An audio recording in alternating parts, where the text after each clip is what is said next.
Krisis air bersih masih terus dirasakan warga Dusun Mangara Bombang, Desa Ampekale, Kecamatan Bontoa, Sulawesi Selatan. Diperparah dengan kondisi air di sumur tada hujan yang kian menyusut. Pantauan langsung Tribun Timur pada Kamis 20 Agustus 2026 nampak sumber air yang tersisa bercampur lumut dan lumpur. Ketinggian air hanya menyisakan sekira betis orang dewasa. Warga yang mengambil air tak lagi menggunakan gayung, namun harus turun mengisi jerigen yang dibawa dengan cara ditenggelamkan langsung.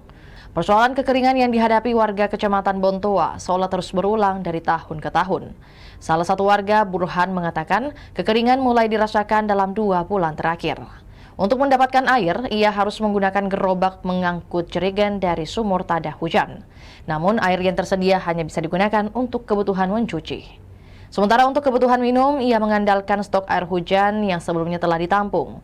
Meski sudah cukup lama tidak turun hujan, ia mengaku masih memiliki sedikit persediaan air untuk diminum. Burhan mengatakan, di sekitar tempat tinggalnya juga tidak terdapat penjual air sehingga warga harus mencari sumber air lain ketika persediaan mulai menipis.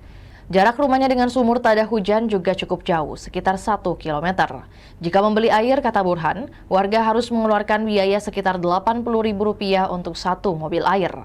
Bupati Maros Khaidir Syah mengatakan, pemerintah Kabupaten Maros menyiapkan anggaran awal sebesar Rp600 juta untuk operasional distribusi air bersih. Anggaran tersebut bersumber dari belanja tidak terduga. Anggaran masih dapat ditambah apabila musim kemarau berlangsung lebih lama dan kebutuhan distribusi air bersih meningkat. Itulah tadi berita hot news kita pada hari ini. Saksikan berita hot news lainnya hanya di kanal YouTube dan Facebook Tribun Timur.